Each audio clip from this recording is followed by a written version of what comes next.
Hi hello ನಮಸ್ತೆ, ನಾನು ರಾಜು ಅಷ್ಟೇ. ನೀವು ನೋಡ್ತಾ ಇದ್ದೀರಾ centre point Kannada YouTube channel.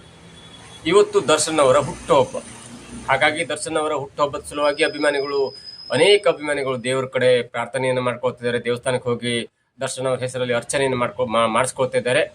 Darshan ಅವರು ಈ ವರ್ಷ ಬರ್ತ್ಡೇನ ಆಚರಣೆ ಮಾಡೋದಿಲ್ಲ ಅಂತ ಈಗಾಗಲೇ ಒಂದು 10 ದಿನಗಳ ಹಿಂದೆ ತಾನು ಹೇಳಿದಂಥ ಒಂದು ಸ್ಟೇಟ್ಮೆಂಟನ್ನು, ವಿಡಿಯೋವನ್ನು ತಮ್ಮ ಸಾಮಾಜಿಕ ಜಾಲತಾಣದಲ್ಲಿ ಅಪ್ಲೋಡ್ ಮಾಡಿ ಹೇಳಿದ್ದಾರೆ.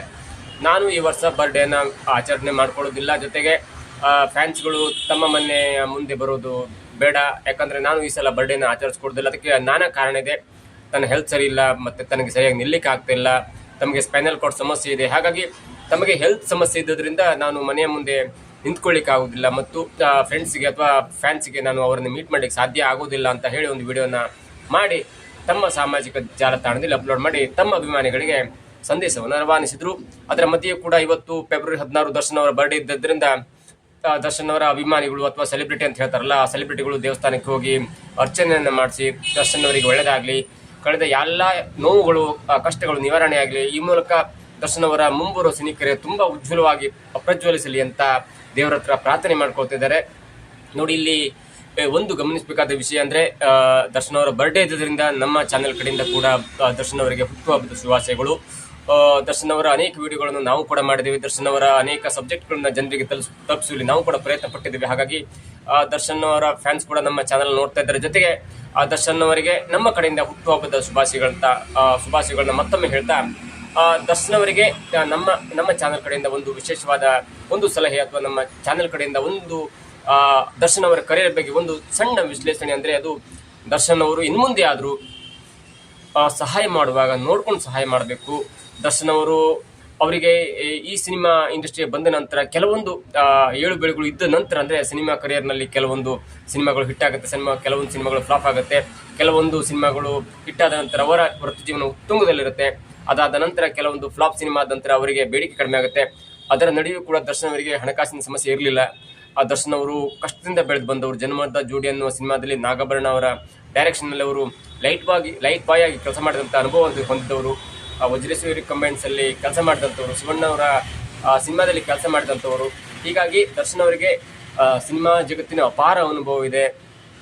ಸಿನಿಮಾ ಜಗತ್ತಿನಲ್ಲಿ ಆಗು ಹೋಗುವಂಥ ಲಾಭ ನಷ್ಟಗಳ ಲೆಕ್ಕಾಚಾರ ಇದೆ. ಹಾಗಾಗಿ ಈ ದರ್ಶನ್ ಅವರು ತಮ್ಮ ಸಿನಿಮಾ ಜೀವನದಲ್ಲಿ ಮಾಡಿಕೊಂಡಂಥ ಹಣಕಾಸು ವ್ಯವಸ್ಥೆ ಇರ್ಬೋದು ಮತ್ತು ತನ್ನ ಸಾಮ್ರಾಜ್ಯ ಇರ್ಬೋದು, ಅವು ಎಲ್ಲವೂ ಕೂಡ ದರ್ಶನ್ ಅವರಿಗೆ ಯಾವುದೇ ಹಣಕಾಸಿನ ತೊಂದರೆಯನ್ನು ಕೊಟ್ಟಿಲ್ಲ. ಆದರೆ ದರ್ಶನ್ ಅವರಿಗೆ ನೋವು ಕೊಟ್ಟಿದ್ದು ಅಂದರೆ ಅದು ಬೇರೆಯವರಿಗೆ ಸಹಾಯ ಮಾಡಲಿಕ್ಕೆ ಹೋಗಿ.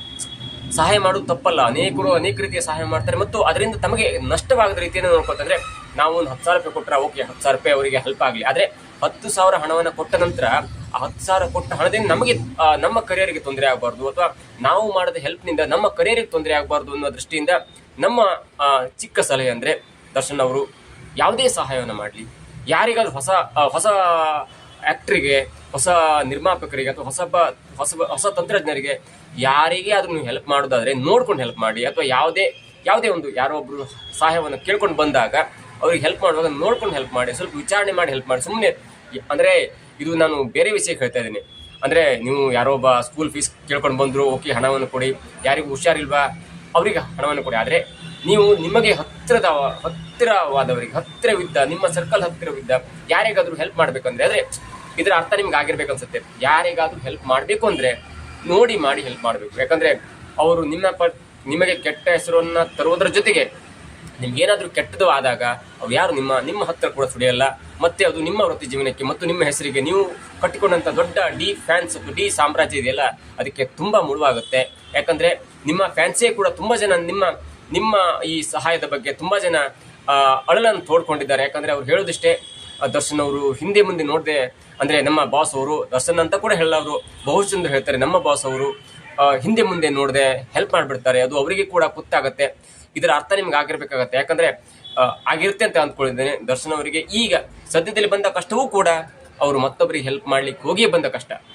ಅದರಲ್ಲಿ ಅವರು ತಪ್ಪಿದೆಯೋ ಇಲ್ವೋ ಅಥವಾ ಅದು ಎಲ್ಲವೂ ಬೇರೆ ವಿಚಾರಣೆಯಲ್ಲಿ ಗೊತ್ತಾಗುತ್ತೆ. ಆದರೆ ಅದಕ್ಕೆ ಮೂಲ ಕಾರಣವೇ ಮತ್ತೊಬ್ಬರಿಗೆ ಹೆಲ್ಪ್ ಮಾಡುವ ವಿಚಾರವಾಗಿ ಹೋದಂಥ ಒಂದು ಕೆಲಸಕ್ಕಾಗಿ ದರ್ಶನ್ ಅವರು ತಮ್ಮ ವೃತ್ತಿ ಜೀವನದ ಮತ್ತು ತಮ್ಮ ಜೀವನದ ಅತ್ಯಂತ ದೊಡ್ಡ ಕಷ್ಟವನ್ನು ಅನುಭವಿಸಬೇಕಾಗಿ ಬಂತು. ಹಾಗಾಗಿ ಇನ್ನು ಮುಂದೆ ಆದರೂ ದರ್ಶನ್ ಅವರು ಯಾವುದೇ ಒಂದು ಹೆಲ್ಪನ್ನು ಮಾಡುವಾಗ ಅಥವಾ ಯಾರಿಗಾರು ಒಂದು ಸಹಾಯವನ್ನು ಮಾಡುವಾಗ ಸ್ವಲ್ಪ ಯೋಚಿಸಿ. ಓಕೆ, ಸಹಾಯ ಮಾಡೋದಾದರೆ ಯಾವ ರೀತಿ ಸಹಾಯ ಮಾಡಬೇಕು, ಸಹಾಯ ಮಾಡಲೇಬೇಕಾದಂಥ ಪರಿಸ್ಥಿತಿಯಲ್ಲೂ ಕೂಡ ಯಾವ ರೀತಿ ಸಹಾಯ ಮಾಡಬೇಕು, ಮತ್ತು ಹೀಗೆ ತನ್ನ ಸಾಮ್ರಾಜ್ಯದಲ್ಲಿ ಸ್ವಲ್ಪ ಬದಲಾವಣೆ ಮಾಡಿಕೊಂಡು ಸ್ವಲ್ಪ ಕೆಲವೊಂದು ವಿಶ್ಲೇಷಣೆಗಳನ್ನು ತಾವೇ ಮಾಡಿಕೊಂಡು ದರ್ಶನ್ ಅವರು ಮುಂದುವರೆದರೆ ಒಳ್ಳೆಯದು ಅಂತ ನಮ್ಮ ಅಭಿಪ್ರಾಯ. ಯಾಕಂದರೆ ಇದು ದರ್ಶನ್ ಅವರಿಗೆ ದರ್ಶನ್ ಅವರ ಹುಟ್ಟುಹಬ್ಬದ ಜೊತೆಗೆ ಇದು ಆತ್ಮ ವಿಮರ್ಶನೆಯ ಒಂದು ಹುಟ್ಟುಹಬ್ಬ ಅಂತ ನನಗನ್ಸುತ್ತೆ. ಯಾಕಂದರೆ ಇನ್ನು ಮುಂದೆ ದರ್ಶನ್ ಅವರಿಗೆ ಒಳ್ಳೆಯ ಭವಿಷ್ಯ ಸಿಗಲಿ, ದರ್ಶನ್ ಅವರ ಮಗ ವಿಘ್ನೇಶ್ ಕೂಡ ಚಿತ್ರರಂಗಕ್ಕೆ ಬರಲಿ, ಮತ್ತು ಅವರ ಅಕ್ಕನ ಮಗ ಕೂಡ ಸಿನಿಮಾ ರಂಗಕ್ಕೆ ಬರಲಿ, ಮತ್ತು ಅವರ ತಮ್ಮನ ನಿರ್ದೇಶನದಲ್ಲಿ ದರ್ಶನ್ ಅವರು ದೊಡ್ಡದಾದಂಥ ಸಿನಿಮಾ ಮಾಡಲಿ. ಯಾಕಂದರೆ ದರ್ಶನ್ ಅವರು ಈ ಹಿಂದೆ ಕಷ್ಟದಲ್ಲಿ ಇದ್ದಾಗ ಕೂಡ ಸಹೋದರ ದಿನಕರ್ ತೂಗುದೀಪ್ ಅವರು ಅಣ್ಣನಿಗೆ ಸಾರಥಿ ಅಂತ ಸಿನಿಮಾ ಮಾಡಿ ದರ್ಶನ್ ಅವರ ಸಿನಿ ಕರಿಯರ್ನಲ್ಲಿ ದೊಡ್ಡ ಹಿಟ್ ಸಿನಿಮಾವನ್ನು ಕೊಟ್ಟಂಥವ್ರು, ಮತ್ತು ದರ್ಶನ್ ಅವರಿಗೆ ವೃತ್ತಿ ಜೀವನದಲ್ಲಿ ಲೈಫನ್ನು ಕೊಟ್ಟಂಥವ್ರು. ಹಾಗಾಗಿ ದರ್ಶನ್ ಅವರ ಜೊತೆಗೆ ತೂಗುದೀಪ್ ಅಂದರೆ ಸಹೋದರ ದಿನಕರ್ ಕೂಡ ದೊಡ್ಡ ಸಿನಿಮಾನು ಮಾಡಲಿ.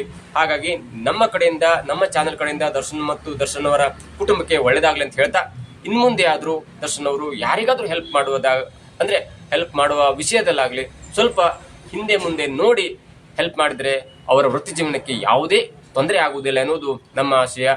ಹೀಗೆ ಮತ್ತೊಮ್ಮೆ ದರ್ಶನ್ ಅವರಿಗೆ ಹುಟ್ಟುಹಬ್ಬದ ಶುಭಾಶಯವನ್ನು ಕೋರ್ತಾ ಇವತ್ತಿನ ವಿಶೇಷ ಕಾರ್ಯಕ್ರಮವನ್ನು ಮುಗಿಸ್ತಾ ಇದ್ದೀನಿ. ನೋಡ್ತಾ ಇರಿ centre point Kannada YouTube channel.